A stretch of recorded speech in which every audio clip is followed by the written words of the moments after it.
A very good morning to all my dear students. How are you? I hope all of you are doing well. सभी एकदम बढ़िया होंगे और सभी chapter number 3 की preparation भी कर रहे होंगे. Have a look everyone. हमने कल की क्लास में सैम्पलिंग एरर्स और नॉन सैम्पलिंग एरर्स वाले टॉपिक पे क्लास को एंड किया था. हमने स्टैटिस्टिकल एरर्स की बात की थी. एरर क्या होता है ये समझा था. आज हमें समझना है कि सैम्पलिंग एरर क्या होता है और नॉन सैम्पलिंग एरर क्या होता है. बहुत सिंपल सी बात है, आपको तो इसका मीनिंग और इसका एग्जाम्पल ध्यान में रखना.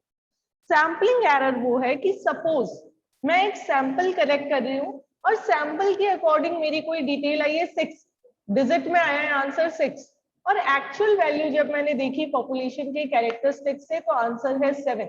तो ये सैंपल कलेक्टेड और एक्चुअल वैल्यू में जो डिफरेंस होता है इस एरर को सैम्पलिंग एरर कहा जाता है. The difference between actual value and the sample collected. Sample के हिसाब से आपकी जो एस्टिमेटेड आंसर है उस एस्टिमेटेड आंसर में और आपकी ट्रू वैल्यू में जो मेन डिफरेंस आता है उस डिफरेंस को हम कहते हैं sampling error.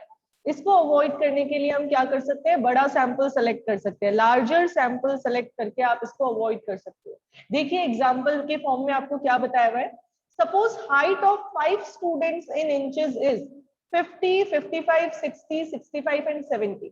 Now average height will be, अगर हम इसको देख के एवरेज हाइट निकालें तो एवरेज हाइट रहेगी 60 इंचेस. ठीक है, तो एवरेज हाइट 60 है.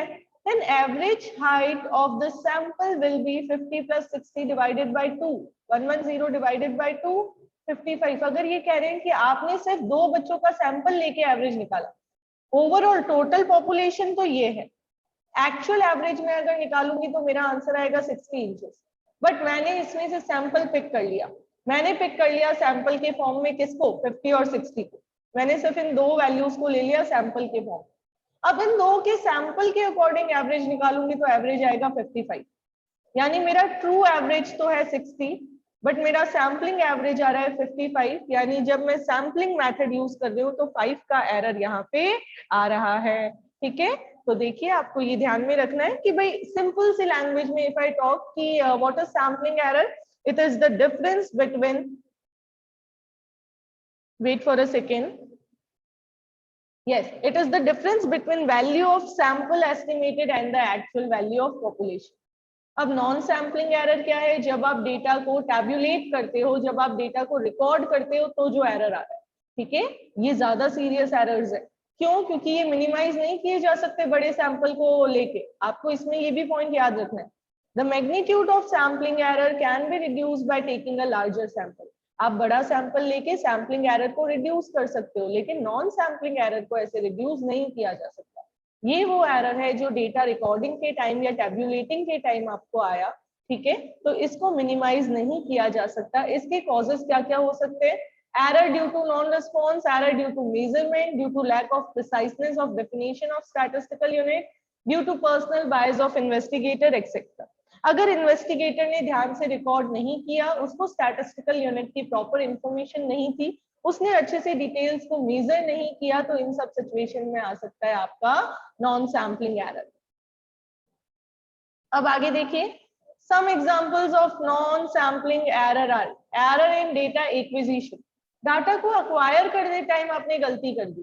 जब आप लिख रहे थे, डाटा को नोट कर रहे थे, तो आपने कोई गलती कर दी. इंटरव्यूअर अगर लोगों से कुछ कांटेक्ट कर रहा है तो वो पूरी लिस्ट को कवर नहीं कर पाया. अगर हमने पढ़ा था ना, जब इंटरव्यू लेके डेटा कलेक्ट करते हैं तो वो अगर पूरी लिस्ट कलेक्ट नहीं कर पाया तो हो सकता है जो ऑब्जर्वेशन है वो पूरी प्रॉपर रिप्रेजेंटेटिव नहीं हो. और अगर कुछ मेंबर्स ने कुछ जो इन्वेस्टिगेटर्स है उन्होंने इंटेंशनली कुछ मेंबर्स को इंक्लूड ही नहीं किया सैंपल में, तो भी एरर आ सकता है. अब एरर है बायस्ड एरर और अनबायस्ड एरर. बायस्ड एरर वो है जिसमें इन्वेस्टिगेटर ने इंटेंशनली कुछ पार्शियलिटी की है. मेजरमेंट, काउंटिंग और एक्सपेरिमेंट के टाइम पे उसने किसने, इन्वेस्टिगेटर ने इंटेंशनली कहीं ना कहीं कोई इंफॉर्मेशन छोड़ दी ताकि रिजल्ट अलग आ जाए, तो इसको बायस्ड एरर कहेंगे. और अनबायस्ड एरर वो है जिसमें इन्वेस्टिगेटर ने खुद ने नहीं किया, बाय चांस हो गया, लकीली, हम कह सकते हैं अनफॉर्चुनेटली कोई गलती हो गई है, ऑटोमेटिकली विदाउट एनी मोटिव अगर कोई गलती हो गई है तो वो जो एरर आएगा वो आपके अनबायस्ड. बायस्ड यानी खुद से आपने जानबूझ के इंटेंशनली इन्वेस्टिगेटर ने कोई एरर किया, और अनबाइस्ड यानी ऑटोमेटिक ही आ गया है, हमने इंटेंशनली नहीं किया। फिर एब्सोल्यूट एरर और रिलेटिव एरर। एब्सोल्यूट एरर क्या है? Difference between true value and estimated value या अप्रोक्सीमेटेड। जो अभी हमने पीछे देखा था ना, ट्रू वैल्यू है 60 और एस्टिमेटेड वैल्यू है 55, तो इन दोनों के बीच का जो डिफरेंस है वो एब्सोल्युटली 5 का डिफरेंस है, राइट? तो absolute error. Relative error ratio के फॉर्म में होता है। एब्सोल्यूट एरर और एक्चुअल वैल्यू का जो रेशियो है उससे आप निकालोगे कि ऑन एन एवरेज कितनी गलती हुई है आपकी, ठीक है? बस आपको इनकी डेफिनेशंस लर्न करनी है, मैंने आपको पहले भी बताया। अब देखिए, सेकेंडरी डेटा के दो सोर्सेज है। हमने पढ़ा है ना प्राइमरी डेटा क्या होता है और सेकेंडरी डेटा क्या होता है।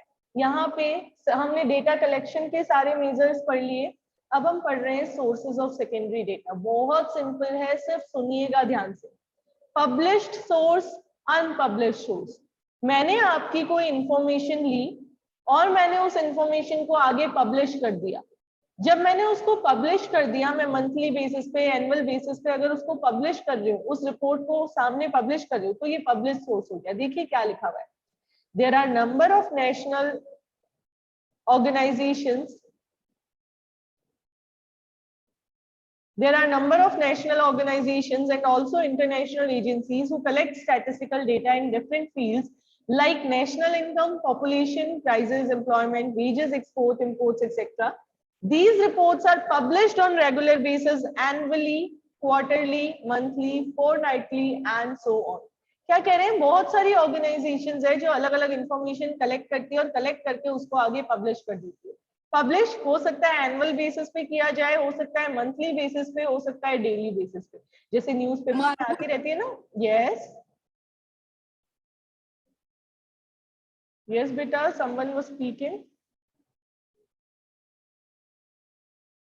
नथिंग, ऑलराइट देन आगे देखिए।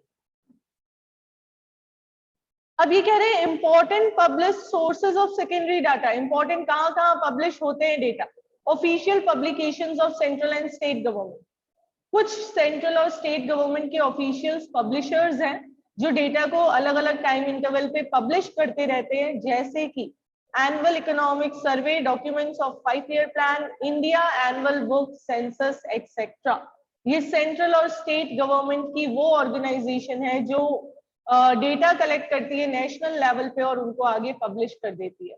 नेक्स्ट देखिए, कुछ सेमी गवर्नमेंट पब्लिकेशंस हैं जैसे म्युनिसिपैलिटीज हो गई, डिस्ट्रिक्ट बोर्ड्स हो गई, ये भी क्या करते हैं, birth rate, death rate, education, sanitation, इन सब की इंफॉर्मेशन कलेक्ट करते हैं और आगे पब्लिश कर देते हैं। फिर कुछ कमिटीज और कमीशंस है जो सेंट्रल गवर्नमेंट अपॉइंट करती है, इनको भी स्पेसिफिक इश्यूज पे डेटा कलेक्ट करने होते हैं और आगे पब्लिश करने होते हैं, तो इनकी रिपोर्ट्स भी सेकेंडरी डेटा में आती है। जैसे नरसिम्हा कमेटी है, ठीक है। आगे पब्लिकेशंस ऑफ रिसर्च इंस्टीट्यूट, बहुत सारी रिसर्च इंस्टीट्यूट्स है, ये बेटा अल्टीमेटली आपको लर्न करनी पड़ेगी चीजें। ये ऐसी चीजें हैं जो आपको रीडिंग करते ही समझ तो आ जाएंगी, बट इनमें लर्निंग में आपको टाइम देना पड़ेगा। रिसर्च इंस्टीट्यूट्स है जैसे कि ISI, इंडियन स्टैटिस्टिकल इंस्टीट्यूट। आप देखिए NCERT जो आपके लगती है, वो भी क्या करते हैं, टाइम टू टाइम बहुत सारी इंफॉर्मेशन कलेक्ट करके उनको आगे पब्लिश करते हैं। उसके बाद में देखिए इंटरनेशनल पब्लिकेशंस, ये सबसे ज्यादा इंपॉर्टेंट है, ये MCQ में आएगा। आपको पूछ सकते हैं कोई भी इंटरनेशनल पब्लिकेशन बताओ जो इंटरनेशनल लेवल पे डेटा पब्लिश करती है। ये 3 ऑर्गेनाइजेशंस बहुत इंपॉर्टेंट है, ये तीनों नाम आपके साथ आगे हायर स्टडीज तक चलेंगे। कौन कौन से? WHO World Health Organisation, UNO United Nations Organisation and IMF International Monetary Fund. ये वो ऑर्गेनाइजेशन है जो डेटा आगे तक पब्लिश करके लेके जाती है और नेशनल लेवल पे नहीं, इंटरनेशनल लेवल पे काम करती है, तो आपको ये नाम ध्यान रखना है। इसके अलावा कुछ प्राइवेट पब्लिकेशंस हैं जो इकोनॉमिक ग्रोथ के डेटा पब्लिश करते हैं, अलग अलग चीजों की रिपोर्ट्स पब्लिश करते हैं। अब बेटा आपको इन सबके नाम ध्यान करने पड़ेंगे। Institute of economic growth, stock exchanges, national council of applied economic research etcetera. Trade associates की कुछ होती है इंस्टीट्यूशंस, जैसे CA की इंस्टीट्यूट हो गई, institute of chartered accountants of India, trade unions, ऐसे इंस्टीट्यूशंस क्या करती है, ट्रेड से रिलेटेड डेटा कलेक्ट करती है और उनको पब्लिश करती है। और इसके अलावा न्यूज़पेपर्स और मैगजीन्स तो है ही, ठीक है। न्यूज़पेपर और मैगजीन्स भी क्या है, पब्लिश सोर्स के एग्जांपल्स है। अब आपको ये सारी हेडिंग्स और इनके अंदर के 2 to 3 नेम्स लर्न करने, ठीक है। ये कौन कौन आता है गवर्नमेंट के पब्लिश सोर्स में, और फिर इनके अंदर के जो जो नेम्स है वो आपको लर्न करना। अब अनपब्लिश देखिए, जब मैंने सिर्फ डेटा कलेक्ट किया बट उसको आगे पब्लिश नहीं किया, तो देखिए क्या लिखा हुआ है, when data collected by someone is not published and is taken by other person for purpose of investigation, then such data is known as unpublished secondary data. Suppose मैंने एक लिस्ट बना ली आप लोगों के अटेंडेंस की, ठीक है, मैंने लिस्ट प्रिपेयर कर ली। अब जो लिस्ट मैंने प्रिपेयर की है वो स्कूल अथॉरिटीज ने, स्कूल मैनेजमेंट ने मुझसे ली और उसको यूज कर लिया। मैंने भी पब्लिश नहीं की, उन्होंने भी पब्लिश नहीं की, मैंने सिर्फ लिस्ट बना के अपने रजिस्टर में रख ली, मैंने उस लिस्ट को आगे पब्लिश नहीं किया। अब मैंने लिस्ट प्रिपेयर करके रख रखी है, सामने वाला अपनी नीड के अकॉर्डिंग अगर मेरी लिस्ट को यूज करता है तो ये अनपब्लिश्ड सेकेंडरी डेटा होगा, ठीक है।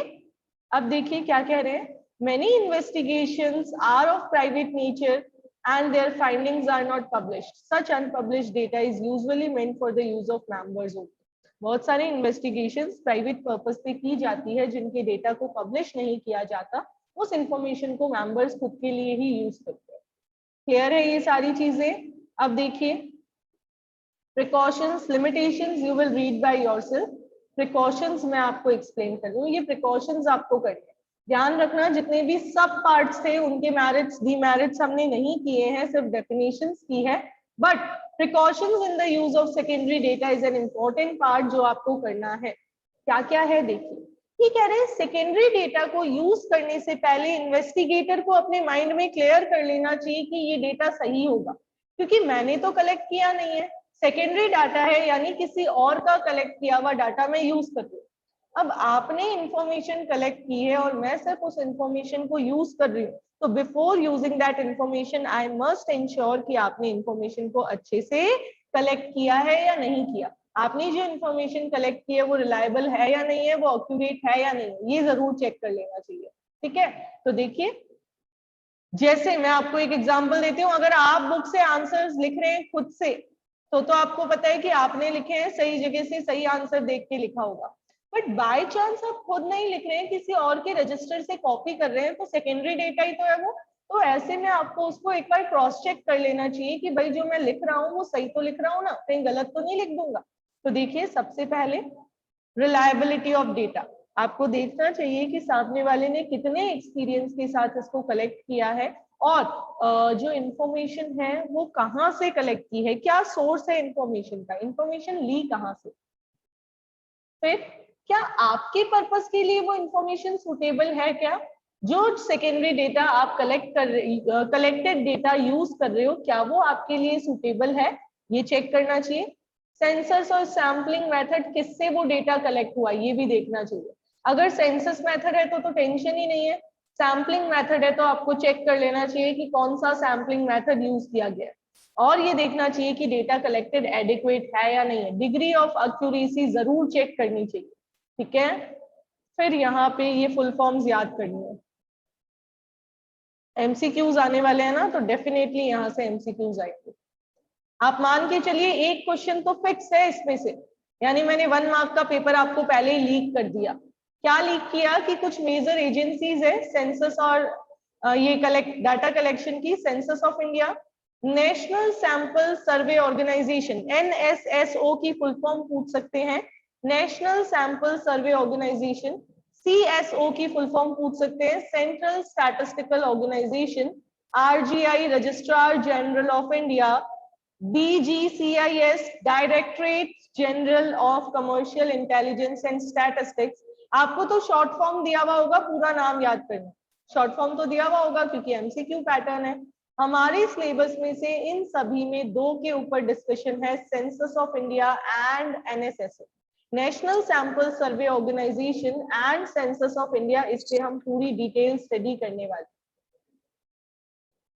देखिए सेंसस के बारे में आप लोगों को पता होगा, इंडिया में हर 10 ईयर्स से सेंसस स्टडी की जाती है, हर 10 ईयर्स से। सबसे पहली बार सेंसस कैलकुलेट हुआ था 1881 में। कब कैलकुलेट हुआ था? 1881 में, first official census. And then after, उसके बाद हम हर 10 साल में सेंसस स्टडी करते हैं। है क्या सेंसस? पॉपुलेशन का रिकॉर्ड। हमारी कंट्री की जो पॉपुलेशन है ना, उस पॉपुलेशन का रिकॉर्ड है सेंसस स्टडी। हम देखते हैं कि भाई उस पॉपुलेशन के क्या कैरेक्टरिस्टिक्स है, कितने मेल्स हैं, कितने फीमेल्स हैं, कितने एजुकेटेड है, कितने अनएजुकेटेड है, लिटरेट कितने हैं, एज ग्रुप क्या है, ये सारी चीजें देखी जाती है। ठीक है। इंडिपेंडेंट इंडिया का फर्स्ट सेंसस कैलकुलेट हुआ था इन द ईयर 1951।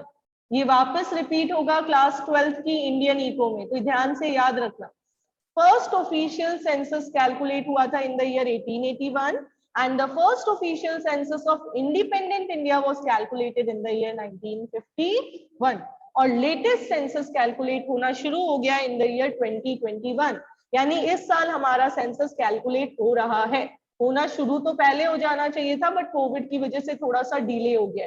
आप अगले साल जो सारे डेटास पढ़ेंगे वो न्यू सेंसस के अकॉर्डिंग पढ़ेंगे। ठीक है। अब देखिए, Indian census has been fascinating source of to scholars and researchers in demography, economics, anthropology, sociology, statistics, and many other disciplines.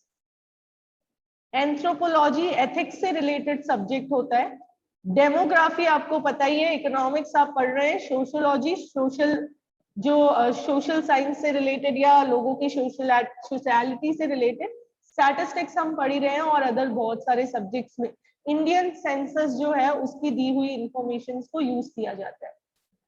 Now again here is a 1 mark question for you. MCQs आ रहे हैं ना, यहां से ज्यादा आएंगे। क्या लिखा हुआ है, जल्दी से पढ़ के देखिए। The responsibility of conducting census rests with the Office of Registrar General and Census Commissioner. Registrar general and census commissioner की ड्यूटी है, और किसके अंडर में करता है? Under the ministry of home affairs, government of India. तो आपको पूछ सकते हैं who is responsible for conducting census, और 4 एमसीक्यूज में ऑप्शन दे सकते हैं, तो आपको ध्यान रखना है office of registrar general and census commissioner. फिर the census collects information on various aspects of population, बहुत सारी चीजों पे, size of population, density of population, sex ratio, literacy, migration, rural urban distribution etc. Population की हर minute detail की study कर ली जाती है सेंसस कलेक्ट करते टाइम। फिर the census collects information on various, ये तो हो गया है। Census in India is not merely a statistical operation, it is interpreted and analyzed in an interesting manner. बहुत सारे लोग वेट कर रहे होते हैं सेंसस स्टडी का, और बहुत ही अच्छे तरीके से इसको आगे इंटरप्रिटेट किया जाता है, और बहुत सारे लोगों के यूज की इंफॉर्मेशन इस सेंसस में आती है। आपके लिए भी अगले साल जब न्यू डेटाज आएंगे, फ्रेश डेटा, आप देखिए आप वो लकी बैच है, 10 साल बाद ऐसा लकी बैच आया है जो सारे फ्रेश डेटा पढ़ेंगे। वरना अभी तक वाले बच्चों को भी याद तो करना पड़ता था, लेकिन 2011 वाला लर्न करना पड़ता था। तो हम तो लेटेस्ट 2021 वाला लर्न करेंगे, अगर अगले साल तक पब्लिश हो गया तो, क्योंकि टाइम लगता है, और अभी कोविड की सिचुएशन अगर और वर्स्ट हो गई तो शायद सेंसस कलेक्ट नहीं हो पाएगा। तो अगर नहीं हो पाया तो हम नहीं पढ़ पाएंगे, हमें हायर स्टडीज में पढ़ना होगा, और अगर हो पाया तो हम बहुत लकी स्टूडेंट्स रहेंगे, राइट। अब देखिए, most recent census of India was performed in 2011। अगर मैं बात करूं जो कंप्लीट हो चुका है, तो वो 2011 में था। 15th सेंसस था अनब्रोकन सीरीज का, मतलब हमारे 1881 से लेके अभी तक 15th सेंसस कलेक्ट हो गए हैं, और इंडिपेंडेंस के बाद देखें तो ये 7th सेंसस था। अभी नंबर 16 कलेक्ट होने वाला है इन द ईयर 2021। याद रखना है सभी बच्चों को, सेंसस क्या होता है? हर 10 साल में पॉपुलेशन के कैरेक्टरिस्टिक्स को जब देखा जाता है, उनको प्रेजेंट किया जाता है, तो वो सेंसस स्टडी होती है। ठीक है, तो सेंसस हमने कंप्लीट कर लिया है। सैंपल ये एनएसएसओ को हम कल पढ़ेंगे। Before that I am just informing you about the contents of the chapter which you need to prepare. Register में you have to do the question answers. I have already forwarded you the questions. अब देखिए learning क्या क्या करनी है। Number first, you have to learn the meaning of statistical inquiry. क्या होती है statistical inquiry, ये आपको लर्न करना है। Then after you have to learn the meaning of variable. Meaning and example of variable, ये आपको लर्न करना है। Then after you have to learn the two sources of collection of data. Internal source along with an example and external source along with an example. अगर आपको पूछे what are the two sources of data collection, तो you must know internal and external sources. Then after you have to go with primary and secondary data. You have to learn the difference between primary and secondary data. आप मान के चलिए written exam जब भी होगा तो ये question आएगा. Difference between primary and secondary data. और क्लास 11th 12th में आपको डिस्टिंक्शन में बेसिस ऑफ डिफरेंस लिखना कंपल्सरी होता है, ठीक है। उसके बाद में आ जाइए methods of collecting primary data. You have to learn the meaning of each and every method, you have to learn the meaning of each and every method, that's it. आपको मीनिंग लर्न करने हैं सभी methods के, और इनके merits वगैरह जो है माइंड में क्लैरिटी रखनी है कि बाय चांस एमसीक्यू में कुछ आ जाता है तो एटलीस्ट हम फ्रेमिंग कर सके, राइट। ट्रू फॉल्स में अगर आ जाता है तो एटलीस्ट हम फ्रेमिंग कर सके, ऐसा ना हो कि हम फ्रेमिंग भी ना कर पाए। उसके बाद ये क्वेश्चनरी और शेड्यूल का डिफरेंस बहुत इंपॉर्टेंट है। ये सारे मेथड्स पढ़ने ही है हमें। मेथड्स को सबको कवर करने के बाद क्वेश्चनरी और शेड्यूल के प्रिपरेशन के जनरल प्रिंसिपल्स, आपको ये सारे प्रिंसिपल्स आने चाहिए। बहुत सिंपल सा पार्ट था, हमने अच्छे से इसको डिस्कस किया था। So you have to prepare this part, and then after you have to go with, give me a second, census and sample investigation. Census method क्या होता है, कब suitable है, sample method क्या होता है और कब suitable है, along with the merits and demerits. यहाँ इनके merits और demerits पढ़ने, इनके जो आगे parts है उनमें मैंने आपको नहीं करवाए, right? So you have to go with the merits and demerits of census and sample method. You have to go with the content की ये कब suitable है. Then requisites of a good sample, पूछ सकते हैं आपको, अच्छे से learn कर लीजिएगा. Requisites of a good sample. Then after you have to go with the difference, पूरा डिफरेंस सेंसस और सैंपल मेथड का। टाइप्स ऑफ सैम्पलिंग में you have to learn only the definition and another names. आपको इन सभी की definitions और इन सबके अनदर नेम्स, सबका मीनिंग पता होना चाहिए और सबके क्या क्या एक और निकनेम्स हैं वो आपको पता होना चाहिए, ठीक है। देन आफ्टर सैम्पलिंग प्रिंसिपल्स और फिर सैम्पलिंग एरर्स, ये तो हमने करना ही है। जो भी सैम्पलिंग प्रिंसिपल्स हमने आगे पढ़े थे और सैम्पलिंग एरर्स के बारे में आपको पढ़ना है। और फिर हमारा ये हो गया था, सैम्पलिंग एरर्स आ गया था, पब्लिश्ड और अनपब्लिश्ड सोर्स जो हमने आज की क्लास में किया। तो बीच में मैंने आपको बता दिया है बेसिकली सैम्पल मेथड के जो सब डिविजन्स हैं, उन सब डिविजन्स के मेरिट्स और डीमेरिट्स आपको प्रिपेयर नहीं करने। Rest all you have to prepare in a well proper way. जितनी भी फुल फॉर्म्स है चैप्टर में वो सारी लर्न करनी है क्योंकि एमसीक्यूज आएंगे, ठीक है। कल की क्लास में हम इस चैप्टर को वाइंड अप कर लेंगे। सेंसस मेथड आज हमने पढ़ लिया, कल हम पढ़ेंगे एनएसएसओ के बारे में और इस चैप्टर को कंप्लीट करेंगे।